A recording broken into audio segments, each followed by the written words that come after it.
All right, now a game, at least I do have a little bit stronger of an opinion on this next game, Friday night here. Virginia and Maryland. We've got Maryland 14-point home favorites, 50-50.5 the total. In this game, it's one of 3 games on Friday night. Maryland, I'll tell you what, it took this team a long time to get going. Saturday night, home game on NBC against Charlotte. And man, they started off that game horrifically in the first quarter, down 14-0. Couldn't get the offense going in the first quarter of that game. Little Talia Tagovailoa throws a pick 6 right at the very beginning of that football game. I mean, it was an ugly start for the Terrapins against the Charlotte 49ers, but they eventually, got things going, got that offense rolling. And it's funny, it took them a while to finally get on the board, and they still ended up scoring 38 points at the end of the day. Didn't cover, though, because of that slow start, and ended up winning 38-20 over a Charlotte team that actually, Charlotte's been pretty bad, but I do think the coaching hire that Charlotte made is an interesting one that I kind of like. And one thing about Charlotte is you look at the way they've been playing here in their first 2 games, not as bad defensively, I think, as they were last year, and they certainly showed some signs of that against Maryland. On the flip side for Virginia, man, that is as gut-wrenching, disheartening, and just heartbreak city, just as brutal a loss as you'll see for Virginia Saturday against James Madison. A very emotional environment in Charlottesville. Of course, the first home game for Virginia since the tragic shooting that took place involving the murder of 3 Virginia football players. And you could tell Virginia brought a little something in that game. It looked like they were about to seize control of that game against James Madison. Then a lightning delay happened, and it just never felt like Virginia got the momentum back following that lightning delay. And James Madison, down double digits going into the fourth quarter, ends up rallying for a couple of touchdowns, including the game-winning touchdown drive with under a minute to go to steal a victory from Virginia. Very, very difficult for Virginia, I think, trusting them to bounce back from that kind of loss in a very, very, a game that clearly meant something a little extra to them, given the situation and the circumstances. And now they got to travel on a short week to a Friday night game on the road in College Park. Put it this way, I ain't on Virginia in this game.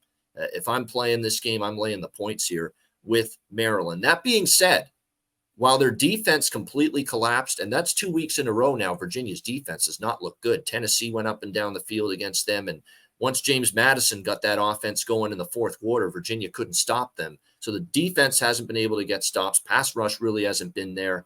But I will say, in terms of the quarterback situation, remember, the Musket man, Tony Musket, who started the season as the number 1 quarterback, got injured in the Tennessee game, didn't play last week against James Madison. But the backup quarterback, I actually might upgrade Virginia's offense with the backup quarterback, Anthony Calandria. He really impressed me against James Madison. He had a really solid game for the Cavaliers at the quarterback position. Very, very impressed with what I saw from him in that game. He threw for a bunch of yards in that contest. 35 points he led the Cavaliers offense to, and a Virginia offense that didn't do much the previous week. 377 passing yards, 20 of 26 throwing the football for Calandria. Only had 6 incomplete passes. So I actually think he looked better than Musket did, and I might upgrade Virginia's offense a little bit. So that points me toward this total. If Virginia can show me that their offense last week, with assuming Calandria is starting again and Musket's out again, Virginia looked a lot better on offense, quite honestly, with Calandria. We know Maryland's offense is very, very capable of putting up points, and they're playing a defense that hasn't really gotten many stops in the first 2 weeks. Maybe this total's a little light. We'll see what the weather's like Friday night at Maryland, but certainly 50-50.5. I'm leaning over early in the week. What do you think here, Conor? Virginia, Maryland.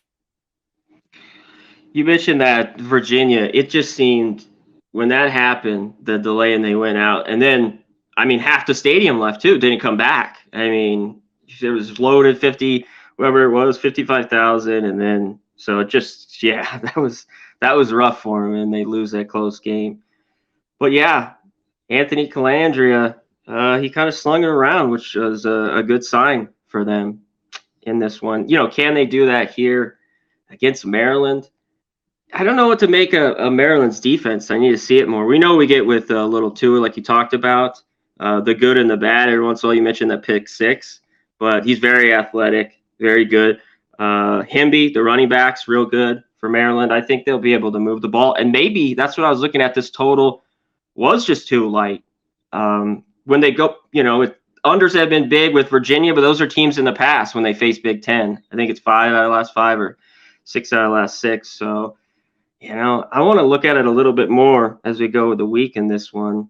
Now a road game. This is 2 touchdowns. I just don't know if I want to fool with the side. Never thought I'd say this about Virginia, especially in their heyday when they were not a good offensive team, but a really good defensive team. But they're 2-0 to the over this season. The Tennessee game got 62 points and, of course, 71 points last week in the game with JMU. So, definitely I think 50 is a little late. Now, I'm just reading it now because I wanted to get an update on this. Tony, I don't know if he's making the right decision here. I'm just seeing it now. Tony Elliott says that they expect Tony Muskett to be cleared and back and ready to play Friday night against Maryland. I don't know if I agree with that. Muskett didn't play well. It was okay. It was Tennessee. Maybe he shouldn't just, lose his position because he struggled against Tennessee. That's a tough ask. But man, I just thought in terms of the arm talent, I liked a lot more what I saw to Calandria last week than what I saw to Muskett. So see if he's making the right call here. But man, you can't blame that on Calandria last week. He did everything he could to give Virginia the victory. He played great on offense at the quarterback spot. Like I said, I was more impressed with him than Muskett, but it's starting to look like Conor Muskett might be getting the start here and back from that injury after one game. Yeah, maybe they're giving him the old chance here. Maybe he'll have a quick hook. I don't know if he can't do anything. Maybe by the end of the first half or something. Yeah, so that tempers my enthusiasm for the over if Muskett does indeed start in this game, but I'd still lean in that direction.